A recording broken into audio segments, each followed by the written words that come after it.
자, 안녕하십니까. 네.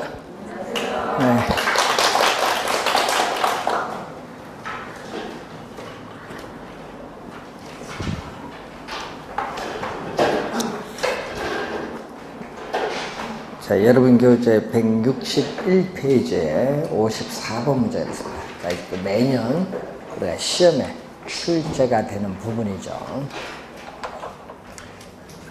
자, 이 부동산을 우리가 취득을 하죠.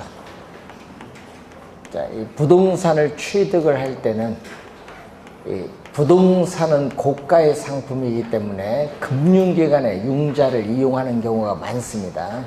그래서 이 총 투자한 금액은 대출금을 포함하는 경우가 거의 대부분이에요. 자, 이 총 투자한 금액을 우리가 투자를 해서 취득을 하면은 우리가 보유를 하겠죠. 이 보유 기간 동안에 부동산을 운영을 하게 돼요. 운영. 자, 이때 운영을 할 때 있어서 이 영업에 이 현금 흐름이 있습니다.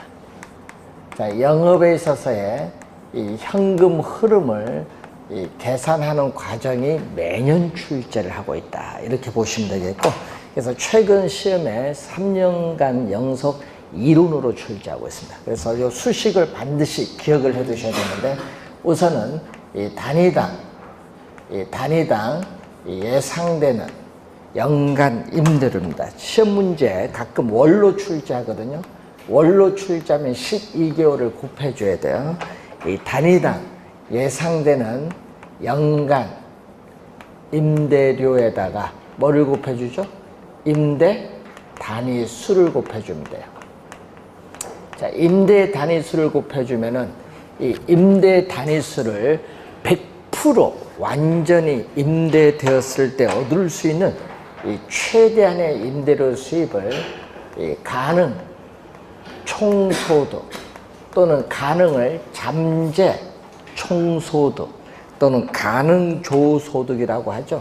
그래서 이 최대한의 임대료 수입입니다. 근데 100% 완전히 임대되기 어렵죠. 그래서 공실이 생길 수도 있는데 이 공실에 따르는 손실이 발생할 수 있고, 또는 임차인이 임대인에게 임대료를 지불하지 못하는 경우도 있죠. 이것을 불량부채인데, 자, 이 불량부채를 뭐라고 하죠? 불량부채를 우리는 임차인이 임대인에게 임대료를 지불하지 못하는 경우를 회수 불가능한 임대료 수입이라고 합니다. 이 불량부채를 다른 말로 회수 불가능한 임대료 수입. 자, 여기에다가 또 기타 소득인데, 이 기타 소득은 이 영업에 따르는 현금 흐름이 아니라 이 기타 소득은 영업 외입니다. 영업 외에서 발생하는 수입, 기타 소득 또는 기타 수입이라고 하는데, 이 건물의 주차료 수입, 자판기 수입 등을 말합니다. 자, 이것을 더해주면은 우리가 이 공시를 고려한 유효 총소득이 나오겠죠. 자, 유효 총소득이 우리는 공시를 고려한 임대료 수입이죠. 자, 그러면은 이 공시를 고려한 임대료 수입에서 이제 건물을 유지하는 비용이 발생하는데 비용을 지출해야 돼. 그 비용이 바로 뭐죠? 영업 경비 또는 운영 비용이죠. 자, 영업 경비를 지출합니다. 비용, 그래서 임대료 수입에서 비용을 지출해요. 비용을 지출하면은 순 영업 소득이 나오죠. 순 영업 소득은 순수익입니다. 순수익. 순 영업 소득, 순수익이 발생하면은 취득 시에 대출을 받았을 경우에는 대출금에 대한 부채를 또 갚아야 돼요. 대출금에 대한 부채를 갚아야 되겠죠. 이것을 전문용어로 부채 서비스액 또는 원리금 상환액인데, 이 원리금 상환액은 원금 상환액과 뭐를 더해줬죠? 이자 지급액을 더해준 거죠. 자, 요걸 우리가 해주면은 세전이 돼요. 세전. 자, 세전 현금 수지 또는 세전 우리가 현금 흐름이라고 하죠. 자, 세전이니까 세금을 납부해야 됩니다. 영업에 따르는 소득세, 이 세금을 우리가 납부를 하게 되면은 세금을 납부하면은 세후 현금 수지, 세후 현금 흐름이 나온다. 요 수식이 우선 매년 출제를 우선 하는데 여기서 우선 영업에 따르는 순영업소득이 나오죠. 자, 순영업소득에서 우선은 소득세를 구할 때는 엘리베이터 교체 비용과 같은 이 대체 충당금은 세금 공제의 대상이 되지 않는다. 세금 공제의 대상이 되지 않고 이 마이너스는 세금 공제의 대상이 되는데 이때 세금 공제는 대출금에 대한 이자, 원금은 자기 자본이 증가하기 때문에 안 되고 이 대출금에 대해서 원금 상환액은 아닌 이자 지급액에 대해서는 세 공제가 돼. 대출금에 대한 이자는 세 공제가 되고 부동산 사용에 따라 소모되는 부동산 자체의 감가상각액, 감가상각비도 세 공제가 되죠. 이 세 공제가 되면은 과세 소득이 나오는데 이 과세 소득에 뭐를 곱해주면 세율을 곱해주면은 영업 소득세가 나오는데 최근 시험에 보면은 요 두 수식을 이용한 계산 문제를 출제하든지 아니면은 요 수식을 이용한 이론을 또 계속 출제를 하고 있습니다. 자, 그럼 문제 54번 문제부터 한번 보겠습니다. 자, 현금 흐름 계산에서 유효 총소득을 산정 구할 경우에 다음 중 필요한 항목은 모두 몇 개인가? 임대료 수입 필요하죠. 여러분, 가능 총소득은 최대한의 임대료 수입이고 유효 총소득은 어떻게 돼요? 공시를 고려한 임대료 수입이죠. 유효 총소득 구하기 위해서는 임대료 수입이 필요해요. 임대료 수입 우선 필요합니다. 그럼 두 번째, 소득세는 필요 없어요. 그리고 또 뭐죠? 이자 상환액도 필요 없고 영업 외 수입은 들어가죠. 영업 외 수입은 기타 소득이니까 유효 총소득 계산할 때 필요하고 영업 경비도 필요 없어요. 그리고 감가상각비는 언제 필요해? 감가상각비, 감가상각액은 소득세 계산할 때 필요하니까 소득세는 요거죠. 세후 계산할 때 필요해요. 유효 총소득 할 때 필요 없습니다. 그러니까 두 가지죠. 임대료 수입과 영업 외 수입 두 가지가 필요합니다. 그래서 2번 정답이 되겠고요. 55번 영업 경비에 해당되지 않는 건데 시험에 나올 때 항상 주의해야 될 것은 이 부동산 보유세인 재산세라든지 소멸성 보험료. 여러분, 소멸성 보험료는 보험 가입을 하면요 못 찾는 게 돈. 이런 걸 뭐죠? 화재 보험료라든지 또 관리인에 대한 급여, 또 우리는 각종 부담금 이런 것은 어떻게 돼요? 영업 경비에 포함이 돼요. 그런데 영업 경비에 포함 안 되는 게 있죠. 우선 부동산 자체에 있어서의 감가상각비라든지 소유자, 여러분 관리인 급여는 포함되는데 소유자 급여는 포함이 안 돼요. 또 개인적인 업무 비용도 포함되지 않고 또 부동산 가치를 증가시키는 이 자본적 지출, 예를 들면 대수선비 이런 것은 영업경비에 포함되지 않는다라는 거. 그래서 정답은 5번이 정답이 되겠습니다. 거기에 공실 및 불량부채 당연히 안 들어가죠. 소득세도 안 들어가고요. 부채 서비스액도 포함되지 않고 자본적 지출 당연히 들어가지 않습니다. 5번 정답. 나머지 뭐죠? 유지비, 관리비, 수선비, 전기요금, 수도요금, 전기세, 각종 수수료, 부담금 이런 건 다 포함이 돼요. 영업경비에. 그래서 여러분 정답은 5번이 정답. 자, 56번 거기 끝에 보면 안정적인 영업경비를 구하는데 첨가시켜야 될 항목은 2번이죠. 각종 부담금, 예를 들면 교통유발 부담금 이런 건데 불량부채 충당금 경비에 포함되지 않고요. 저당 지불액은 부채 서비스액입니다. 포함되지 않고 감가상각비, 개인적 업무비 당연히 포함되지 않는다는 그러한 내용입니다. 그래서 이런 것을 여러분이 좀 우선 확인을 좀 해 두셔야 될 부분이죠. 자, 57번.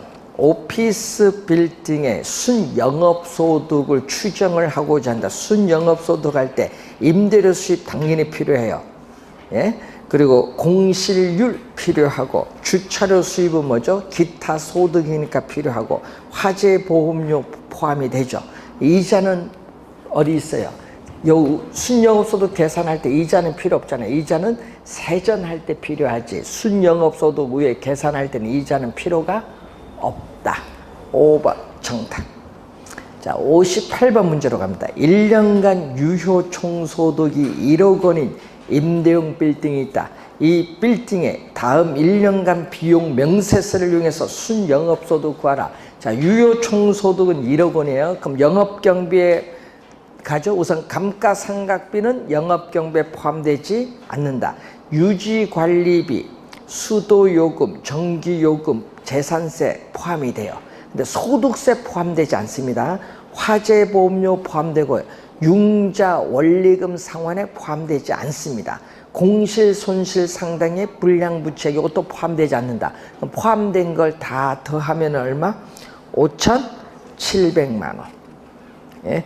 유지관리비, 수도요금, 전기요금, 재산세, 화재보험료 들으면 5,700만 원이니까 어떻게 돼요? 1억에서 5,700 빼면 순영업소득은 4,300만 원이 됩니다. 자, 59번 문제 상당히 중요한 유형인데, 만약 계산 문제 이런 문제 나오면 여러분 진짜 많이 틀려요. 59번은 상당히 중요한 유형의 문제인데, 한번 보면 다음은 대상 부동산의 1년 동안 예상되는 현금 흐름이다. 상각전 순영업소득을 구하는 거죠. 자, 임대면적당 매월의 동그라미 매월입니다. 매월 임대료가 2만 원이에요. 매월 임대료가 2만 원이면은 얼마? 매월 임대료가 2만 원이면은 어떻게 돼야 돼요? 24만 원이 되겠죠. 2만 원에 12개월을 곱해주면 이제 연간 임대료는 얼마? 24만 원 곱하기 임대 면적은 얼마? 100제곱미터죠. 제곱미터 없어지니까 2,400만 원이 가능 총소득이. 가능 총소득은 2,400만 원이. 자, 그럼 2,400만 원에서 뭐를 빼주죠? 우리는 공실을 빼는데, 공실은 임대료 수입의 몇 프로? 5%. 5%죠. 5%니까 120만 원을 공제를 해주면 얼마? 2,280만 원이 요게 바로 유효 총소득. 공실을 고려한 유효 총소득이고, 여기서 영업경비를 빼야 되는데, 영업경비는 유효 총소득의 몇 프로? 몇 프로라고 했죠? 60%. 0.6을 곱해주면 되죠. 그러면 0.6을 곱해주면 공 하나 없어 228에 6을 곱해주면 1,368만 원이 돼요. 자, 주의해야 될 건 여기서 주의해야 되는데, 이 1,368만 원을 빼서 순영업소득 구하면은 큰일 납니다. 왜냐? 영업경비 지금 뭐라고 했어요? 관료안에 중요 포인트죠. 감가상각비 200만 원 포함. 이게 중요 포인트입니다. 감가상각비는 영업경비에 포함되지 않는다. 지금 요 1,368만 원에 200만 원이 포함되어 있어요. 그럼 감가상각비는 포함되지 않으니까 뭐를 해야 돼? 감가상각비는 뭐 해줘야 돼? 빼줘야 되죠. 그래서 이 감가상각비 얼마는? 200만 원은 빼줘야 돼요. 그래서 얼마죠? 빼주면은 얼마나? 1,168만 원이죠. 1,168만 원. 그래서 뭐를? 감가상각비는 어떻게 돼? 영업경비에 포함되지 않으니까 제외를 시켜줘야 된다. 그럼 얼마? 2,280만 원에 뭐를 빼요? 1,168만 원을 빼니까 1,118 42만 원이 구하고자 하는 순영업소득. 자, 키워드 요거죠. 요걸 빼준다는 거 꼭 감가상각비는 포함되지 않는다. 꼭 기억해 두셔야 되겠습니다. 그래서 3번 정답. 60번 대상 부동산의 순영업소득은 얼마냐? 자, 여러분 연간 평균 임대료는 얼마죠? 5천. 자, 여러분 연간 평균 임대료는 얼마 나오죠? 5천이 나와요. 자, 5,000원인데 면적은 얼마? 1,800. 자, 여러분 건축 연면적은 1,800인데 문제는 유효한 임대 면적 비율은 연면적이 몇 프로? 80%만 임대가 된다. 유효 임대 면적 비율 80%. 자, 그래서 재고 요거는 없어질 게 있고 0.8에 1,800, 5,000원 곱해줬더니 얼마? 720만 원이 나오죠. 이 720만 원이 가능 총소득이에요. 가능 총소득. 자, 여기다가 뭐를 빼주죠? 공실은 720만 원에 몇 프로? 네? 자, 거기에 박스에 봤더니 평균 공실률 몇 프로? 10%. 10%가 주어지니까 얼마죠? 72만 원이 우리는 내겠죠. 여기에서 뭐를 뺀다? 우리는 유효 총소득은 얼마 나온다? 720에 72만 원을 빼줬더니 얼마죠? 우리는 648만 원. 자, 여기다가 영업경비를 또 빼줘야죠. 영업경비는 648만 원에 얼마? 영업경비 유효 총소득이 몇 프로? 50%. 324만 원을 빼줬더니 얼마 나오죠? 324만 원이 순영업소득. 324만 원이 순영업소득입니다. 그래서 2번 정답이 되겠습니다. 자, 61번 문제로 갑니다. 다음 임대주택 사업의 세후 현금 수준은 얼마냐? 순영업소득에서 출발했어요. 순영업소득이 얼마 나왔죠? 1억 4천만 원이 나왔어요. 자, 1억 4천만 원이 순영업소득이에요. 자, 여기다가 부채 서비스가 얼마죠? 거기에 연간, 그 박스 안에 있어요. 연간 융자 월부금. 월부금은 뭐죠? 매월 원리금 상환액이 연간 앞에 들어갔어요. 그럼 요게 연간 융자 월부금이 요걸 얘기해요. 연간 원리금 상환액을 얘기해요. 그럼 연간 원리금 상환액이 얼마? 9천만 원이죠. 9천만 원을 빼주면은 뭐가 나온다? 세전 현금 수준 얼마? 5천만 원이죠. 자, 5천만 원에 뭐를 빼줘야 돼? 소득세를 빼줘야 세후가 나온대. 소득세가 요거죠. 순영업소득이 얼마? 지금 1억 4천만 원의 순영업소득에서 대체 충당금은 없어요. 자, 그러면 이자 지급액, 융자 이자 얼마 나왔어요? 지금 7천만 원. 융자 이자는 세공제가 되고 감가상각비 얼마 나왔죠? 1,000만 원 나왔습니다. 그럼 1억 4천만 원에서 8천만 원 빼주면은 과세소득은 6천만 원에 세율 몇 프로? 30%, 0.3 곱해주면은 1,800만 원이 나오죠. 자, 그러면 영업소득세가 여기 얼마가 나온다? 영업소득세 1,800만 원이 나오니까 5천에서 1,800만 원을 빼면은 세후 현금 수준은 얼마 나오죠? 3,200만 원이 나온다. 자, 요 두 수식을 이용한 문제고, 자, 62번 문제를 보시면은, 자, 어느 회사의 1년 동안의 운영 수지다 세후 현금 수준인데, 자, 가능 총소득 얼마? PGI 가능 총소득 4,800만 원이 나왔어요. 자, 가능 총소득에서 공실은 몇 프로가 나오죠? 평균 공실률은 가능 총소득의 몇 프로? 5%. 자, 4,800만 원에 5%. 5%니까 240만 원. 자, 240만 원이죠. 그럼 빼주면은 4,560만 원. 4,560만 원이 유효 총소득. 유효 총소득에. 자, 여기서 또 뭐를 빼준다? 우리는 영업 경비 얼마? 240만 원. 표에서 영업 경비 240만 원 빼줬더니 순 영업 소득은 얼마? 4,320만 원. 내서 또 뭐를 빼준다? 부채 서비스액은 자, 원금 얼마? 원금 상환에 200만 원에 이자 지급에 800만 원. 원금 이자 더해준 원리금 상환액은 1,000만 원. 1,000만 원을 빼줬더니 3,320만 원이 세전 현금 수지. 여기다가 뭐를 빼야 돼? 또 영업 소득세를 빼야 세후가 나온다. 그럼 소득세는 얼마? 자, 이제 순영업소득 얼마? 순영업소득 4,320만 원. 대체 충당금 없어, 제로. 이자 얼마? 자, 이자 800만 원. 지금 문제에서 이자 800만 원. 감가상각비 얼마? 200만 원. 감가상각비 200만 원 빼줬더니 과세소득은 3,320만 원에 영업소득세율 몇 프로?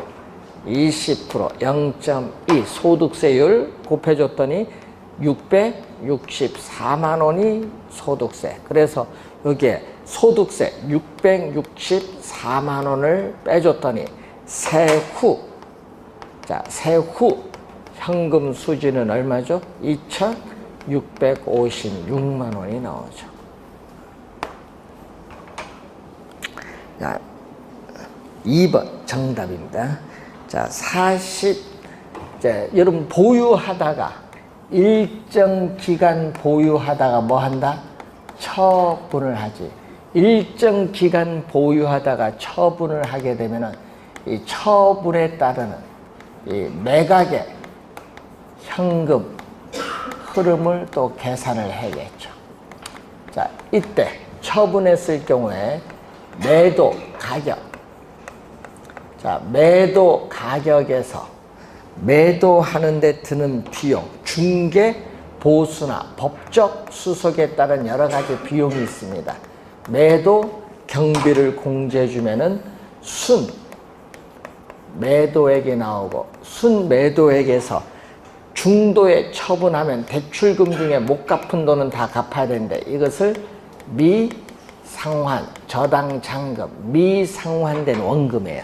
미상환된 원금은 처음에 대출받은 금액에 뭐를 곱해주냐면은 중도 상환 시에 잔금 비율을 곱해주면은 구할 수 있어요. 자, 요걸 해주면은 세금을 납부하기 전 투자자에게 돌아가는 목, 투자자에게 돌아가는 몫을 지분 복귀액, 지분 복귀액을 세전 매각에 따르는 현금 흐름이라고 해. 자, 여기서 또 뭐를 빼야겠죠? 세금을 납부해야 되는데 처분 시에 부동산 가격 상승에 따른 이득을 자본이득인데 자본이득이라는 세금을 납부하는데 이것을 양도소득세라고 해요. 양도소득세를 납부를 하면은 세금을 납부하면 이제 세금을 납부한 이후에 투자자에게 돌아가는 목, 이게 바로 세후 지분 복귀액이죠. 자, 그 1번 질문 보세요. 63번. 매도 가액과 순매도액은 같을 수도 있죠. 왜? 매도 경비가 제로라면. 매도 경비가 없다면 같을 수도 있다. 1번 맞는 지문이고 2번 유효 총소득. 자, 여러분 요 유효 총소득인데 이거 빼주고 더해주거든요. 요 빼주고 더해주는 게 서로 같았다. 같으면 어떻게 돼요? 100만 원, 100만 원 같으면 가능 총소득과 유효 총소득은 같을 수도 있죠. 근데 여기 100만 원 빼줬는데 여기 200만 원이다. 그러면은 유효 총소득이 가능 총소득보다 클 수도 있어요. 그래서 유효 총소득은 가능 총소득보다 작을 수도 있고 같을 수도 있고 클 수도 있다. 2번 맞는 질문이고요. 은행 대출금이 있으면 반드시 뭐를 해야 돼? 여러분, 은행 대출금이 있으면은 대출금에 대한 부채를 갚아야 되니까 순영업소득이 세전현금 수지보다 항상 반드시 뭐다? 크다. 여기에 3번 설명. 4번 유효 총소득과 순영업소득의 차이는, 자, 밑줄은 감가상각비를 감안한 밑줄. 여러분, 감가상각비를 감안한 영업경비와 같다. 자, 요 수식 보세요. 유효 총소득과 순영업소득의 차이는 영업경비인데 감가상각비를 감안한 하면 안 돼. 감가상각비는 영업경비에 포함되지 않는다. 감가상각비를 제외한, 감안한 하면 안 돼요. 그래서 틀린 지문은 4번 정답. 감가상각비는 영업경비에 포함되지 않는다. 세후, 여러분 세금을 납부하면 여러분 요거 여러분 마음대로 쓸 수 있죠. 세금 납부했으니까. 그래서 보통의 일반 투자자인 지분 투자자에게 귀속되는 가처분 소득, 가처분 소득은 여러분들이 마음대로 처분할 수 있는 소득. 예? 세금 납부했기 때문에 여러분 언제든지 다 쓸 수 있다. 자, 64번 틀린 것은 가능 총소득은 단위 면적은 1제곱미터죠. 1제곱미터당 추정 임대료에 뭐를 곱한다? 임대 면적을 곱하여 구한 소득이 가능 총소득. 1번 맞고, 유효 총소득은 가능 총소득에서 공실 손실 상당액과 불량 부채액을 차감 빼주죠. 그리고 기타 소득, 기타 수입을 더하여 구한 소득 맞습니다. 순영업소득은 유효 총소득에 뭐를 차감해야 돼요? 영업경비를 차감하여 구한 소득입니다. 영업경비를 차감하여 구한 소득 3번 정답. 4번 세전현금 흐름은 순영업소득에서 뭐를? 부채 서비스액 원리금 상환액을 차감한 소득이고, 세후 현금 흐름은 세전현금 흐름에서 무엇을 차감했죠? 영업소득세를 차감한 소득. 저 수식 이해하고 있는지 여부를 보는 겁니다. 자, 65번 문제로 갑니다. 다음에 부동산 매각에 대한 명세서를 이용해서 세전 지분 복귀를 구하라. 자, 얼마죠? 자, 우선 매도 가격이 얼마? 10억 원이에요. 공이 9개거든요. 10억 원. 자, 여기다가 중개 수수료와 매각 광고료는 매도 경비 얼마를 빼줬다? 2천만 원을 빼주면은 순매도액은 얼마죠? 9억 8천만 원이 우리는 순매도액. 자, 미상환 저당 잔금인데 뭐를? 대출금 얼마? 처음에 융자 받은 금액 4억 원.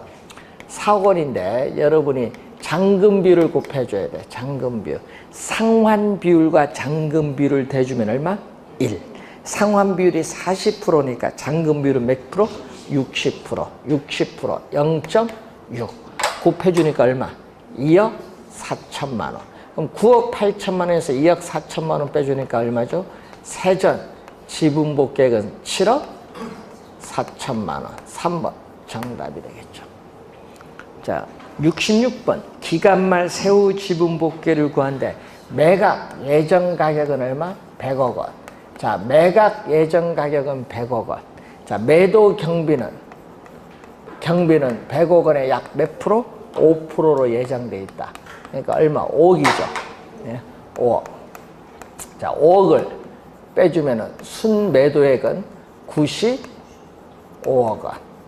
자, 미상환 저당 잔금인데 대출금은 지금 얼마 받았다? 기초 융자액 대출금 얼마? 50억을 받았어요. 자, 잔금 기말 잔금 비율 얼마? 54%. 잔금 비율 중도 상환 시 기말 잔금 비율 54% 했더니 여기 얼마죠? 27억 원을 공제해 주면은 세전 지분 복귀액은 얼마? 68억 원. 그래서 뭐를 또 뺀다? 자본 이득세 얼마죠? 12억 원을 빼줬더니 세후 지분 복귀액은 56억 원이 된다. 3번 정답. 하여튼 시험 문제, 이론 한 문제, 계산 이용한 문제에서 거의 요즘 계속 두 문제 계속 출제를 하고 있는데 하여튼 수식은 정확하게 이해해야 됩니다. 계산 문제는 어림세법이나 수익환원법 쪽에서 출제를 하고 있어요. 요 수식 이용한 계산은 잘 이해를 해 두셔야 됩니다. 자, 화폐의 시간 가치를 고려한 방법.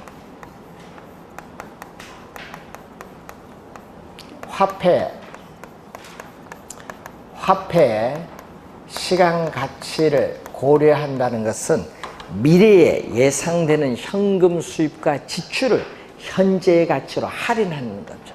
현재의 가치로 할인을 하는 게 화폐 시간 가치를 고려한 방법입니다. 이것을 뭐라고 하죠? 할인 기법이라고 해요. 할인 기법. 그리고 또 화폐 시간 가치를 고려하지 않는다. 화폐의 시간 가치를 고려하지 않는 방법은 미래에 예상되는 현금 수입과 현금 지출을 현재의 가치로 할인하지 않는 거예요. 비할인 기법이에요. 자, 이때 화폐 시간 가치를 고려하는 방법의 대표적인 게 뭐죠? 우리가 할인 현금 흐름 분석법이죠. 할인 현금 흐름 분석법은 우리는 DCF법인데, 그리고 미래에 예상되는 현금 수입과 지출, 미래에 예상되는 현금 수입과 지출을 현재의 가치로 하죠. 자, 미래에 예상되는 현금 수입을 현재의 가치로 할인한 다음에 현재 투자 금액을 회수하는 데 소요되는 기간을 현가 회수 기간인데, 또 미래에 예상되는 현금 수입을 현재의 가치로 할인하기 때문에 화폐 시간 가치를 고려하는 방법이다. 요거. 그럼 화폐 시간 가치를 고려하지 않는 방법으로서는 정통적 분석 기법이 있어요. 자, 이 정통적 분석 기법에서 단순 회수 기간법을 간단히 회수 기간법이라고. 여러분, 현가는 반드시 붙여야 돼요. 단순 회수 기간법을 간단히 회수 기간법이라고도 하고요. 또 우리는 회계적 수익률법 또는 회계적 이익률법이라고 하죠. 자, 그리고 어림 세법, 그러니까 비율 분석법이 있어요. 자, 이런 얘기인데 여기서 시험 문제 한 6번 나온 게 이거거든요. 회계적 이익률법은 화폐 시간 가치를 고려하지 않는 방법 꼭 기억을 해 두셔야 되겠고, 그래서 여러분 회계가 나오니까 회계 장부거든요. 회계 장부 상에 수입과 지출이 있거든요. 예, 그걸 가지고 계산한 겁니다. 그래서 연평균 매년 평균적으로 발생하는 수익을 연평균 우리가 투자한 금액으로 나누는 게 회계적 이익률이고, 이것을 기업이 목표로 하는 이익률이 있는데 이 이익률보다 크면은 투자를 채택을 하는 거고, 우리는 목표로 하는 이익률보다 작으면은 투자가 이루어지지 않는다. 개념 좀 알아두시면 되겠죠. 자, 8번 문제로 갑니다. 자, 투자가치 평가 기법 중, 자, 밑줄은 화폐 시간 가치를 고려, 이게 포인트죠. 화폐 시간 가치를 고려하는 방법 3가지 CDE죠. 여러분 거기에 A, B는 회계적 이익률법과 회수기간법은 화폐 시간 가치를 고려하지 않는다. 그래서 3번 정답이죠. 자, 이 할인 현금 흐름 분석법에 뭐가 있다? 순현가법, 그리고 수익성 지수법, 내부 수익률법. 그래서 여러분 시험 문제 여기서 매년 나오는데, 작년에는 이론으로 여기서 이론 하나, 여기서 이론 하나 해서 이론으로 2문제 냈어요. 요즘 시험 문제 할인 현금 흐름 분석법은요 계속 4년 연속 이론을 출제하고 있어요. 이론 출제할 때 항상 개념, 순현가의 개념, 수익성 지수의 개념, 내부 수익률 개념, 그리고 투자할 것이냐 안 할 것이냐, 투자 의사결정 기준, 여기서 계속 출제하고 있어요. 올해도 출제합니다. 요거 계산 문제 아니거든요. 한글이에요. 요거 틀리면 안 돼요. 예, 여러분이 왜 요게 쉽게 내는데 틀리냐? 왜? 투자로 포기해버리니까. 그래서 출제위원들은 작년에 계산 문제보다는 뭘로 이론으로 다 냈는데 다 틀렸어요. 그래서 여러분 항상 수식은 정확하게 암기는 해놔야 돼요. 혹시 모르니까. 자, 순형가법에서의 순형가는 뭐죠? 자, 순형가는 어떻게 돼요? 세후소득이거든요. 부동산 투자로부터 장래 예상되는 뭐를 기준? 세후소득.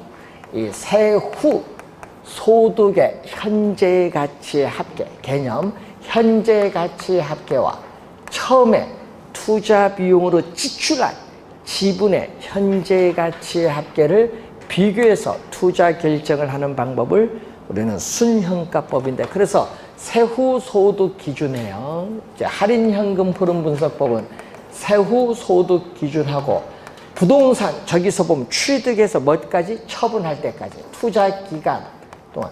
그래서 부동산은 우리는 투자 기간 동안이라는 것은 부동산을 취득을 해서 일정 기간 보유해서 뭐 할 때까지? 처분할 때까지.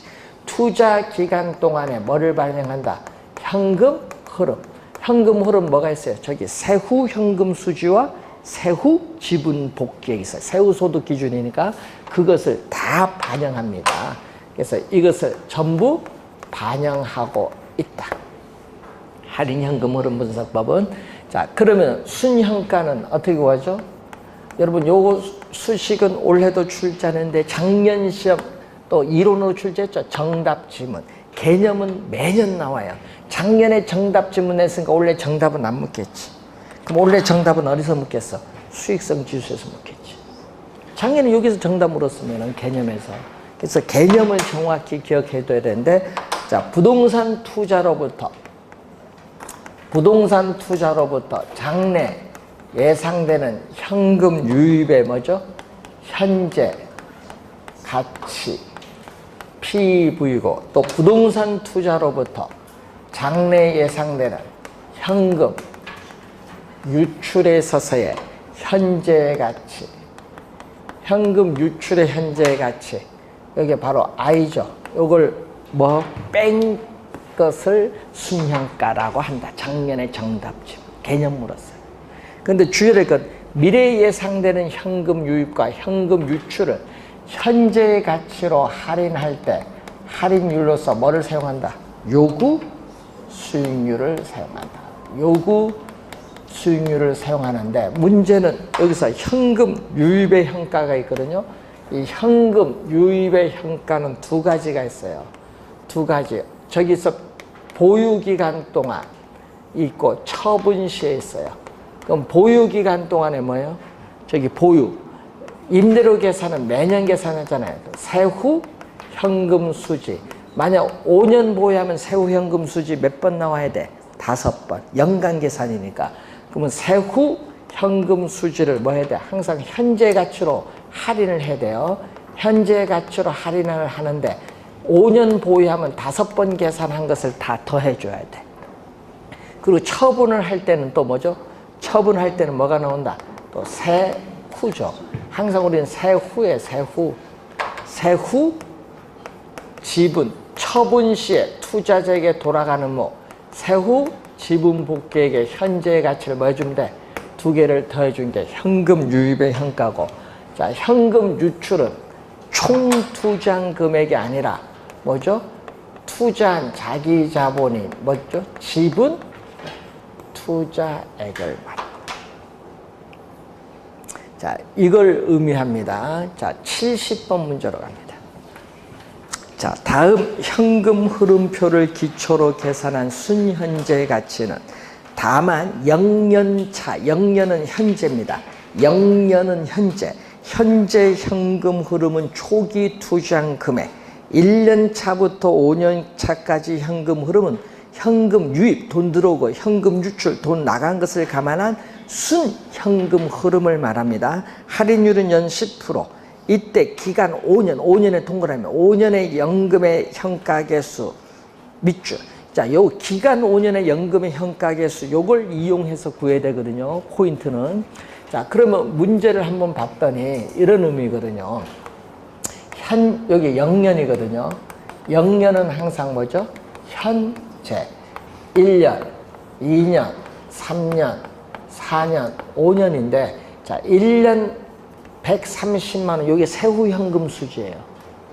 1년 보유기간 또는 운영에서 나온 130만 원은 뭐다? 세후 현금 수지예요. 또 1년 동안 운영했던 또 얼마?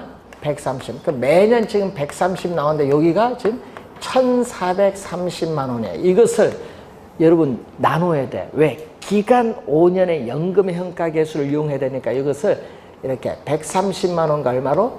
1300만 원 나눈다. 그러면 현재 투자 금액이 얼마다? 현재 투자 금액이 1000만 원이에요. 현재 거기 마이너스 1000이잖아요. 그럼 1000만 원 투자했다, 현재. 그럼 투자해서 5년 보유하다가 처분했다. 자, 5년 동안 보유하다가 처분을 했을 때 투자 얼마에 처분했다? 1300만 원에 처분했다, 이 말이에요. 1000만 원 투자해서 1300만 원에 투자했다. 그럼 요 130만 원 뭐예요? 요 1년 동안 보유하면서 발생하는 세후 현금 수지야. 되겠죠? 그러면 이것을 뭘로? 요 1년 동안에 발생한 130만 원을 현재의 가치로 할인. 또 2년 차 요것도 현재의 가치.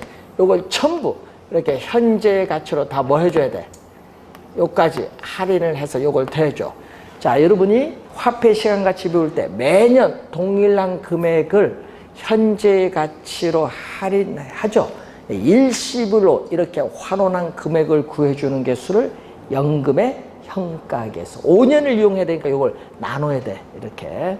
그래서 요거죠. 세후 현금 수지 얼마? 세후 현금 수지 130만 원을 현재의 가치로 할인하는데 몇 년? 5년이잖아요. 예? 매년 130만 원을 현재 일시불로 환원한 금액을 구해주는 개수를 우리는 5년의 연금의 뭐죠? 현가계수다. 요걸 연금의 현가계수 얼마 나왔어요? 지금 문제에서 3.79079를 곱해준 게 바로 뭐다? 요거 현재 가치 합계. 세후 현금 수지를 전부 현재 가치로 다 구했잖아요. 요걸 다 더해준 합계가 요거다 얘기. 여기다가 세후 지분 복귀에 얼마? 처분 시에 얼마? 1000만 원 취득해서 1300만 원 처분했잖아요. 5년 뒤에 1300만 원 처분했으니까 요거 현재 얼마냐? 5년 후에 1300만 원 현재 얼마냐 얘기죠. 자, 5년 후에 1300만 원이 현재 얼마냐? 이것은 일시불이죠. 5년 후에 1300만 원이 현재 얼마냐? 일시불의 현가계수를 곱해주는. 이 일시불의 현가계수가 얼마? 0.62091. 요걸 1300 곱해주면 요 두 개 더해준 게 현금 유입의 현가 얼마? 이게 1300만 원이 나와요. 그러면 현금 유입의 현가는 1300만 원인데 요거 얼마? 현금 유출의 현가. 현재 투자한 금액 얼마? 1000만 원. 1300에서 1000만 원 빼니까 구하고자 하는 답은 300만 원. 3번 정답. 자, 잠시 쉬고 72번부터 가겠습니다.